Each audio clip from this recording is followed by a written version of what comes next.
শীতকাল মানেই বাজারে এখন নানা রকমের সবজি পাওয়া যাচ্ছে, তার মধ্যে পেঁয়াজ কলি একটা। তাই আজকে আমি ভাবলাম তোমাদের সাথে পেঁয়াজ কলি দিয়ে এমন একটা রেসিপি শেয়ার করি যেটা তোমরা ভাত রুটি সবকিছুর সাথে খেতে পারবে। এই রেসিপিটা কিন্তু খুব সহজেই খুব কম সময় বাড়িতে তৈরি হয়ে যায় আর খেতেও লাগে দুর্দান্ত।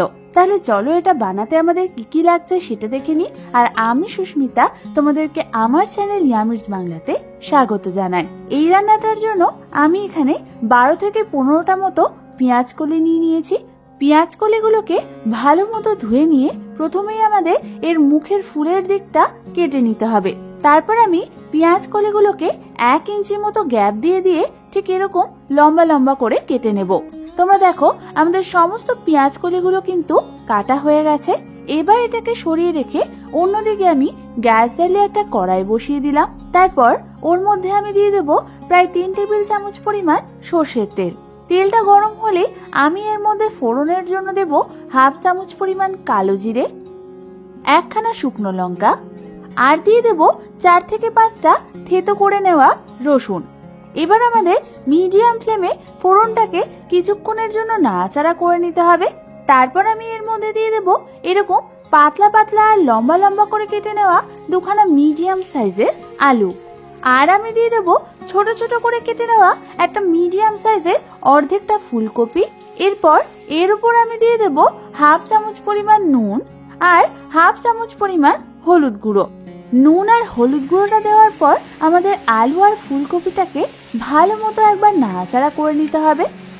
ভালো মতো নাড়াচাড়া করার পর আমাদের এটাকে মিডিয়াম ফ্লেমে ঢাকনা চাপা দিয়ে ভেজে নিতে হবে যতক্ষণ না এগুলো গোল্ডেন ব্রাউন কালার হচ্ছে আর আলু আর ফুলকপিগুলো সেদ্ধ হয়ে আসছে।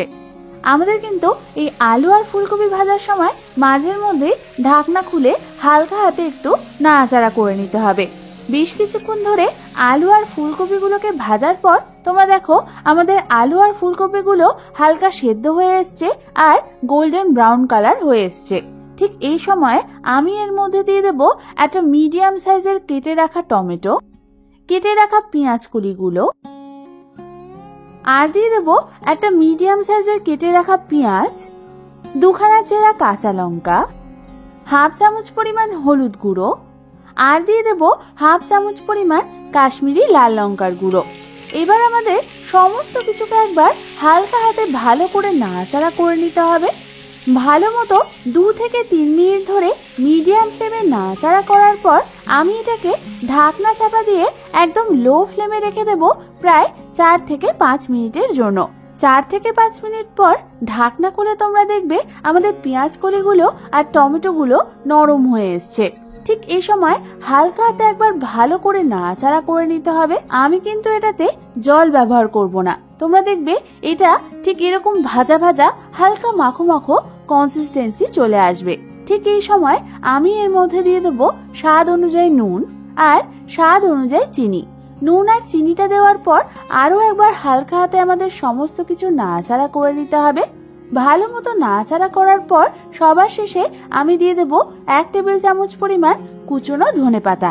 এই লাস্টে ধনেপাতাটা দিলে এই তরকারিটার ফ্লেভারটা আরো বেড়ে যায়। ধনেপাতা দেওয়ার পর হালকা হাতে একটু মিশিয়ে নিলেই তৈরি হয়ে যাবে আমাদের দারুণ স্বাদের পেঁয়াজ কলির এই রেসিপিটা।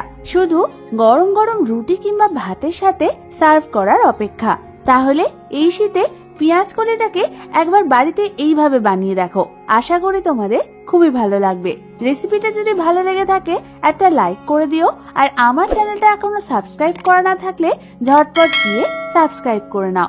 তোমাদের যদি কোনো রেসিপি রিকোয়েস্ট থাকে সেটাও আমাকে কমেন্টসে জানিও, আমি অবশ্যই তোমাদের সাথে শেয়ার করব। আজ তাহলে এই পর্যন্তই। আমি আবার চলে আসবো তোমাদের কাছে নতুন কোনো রেসিপি নিয়ে।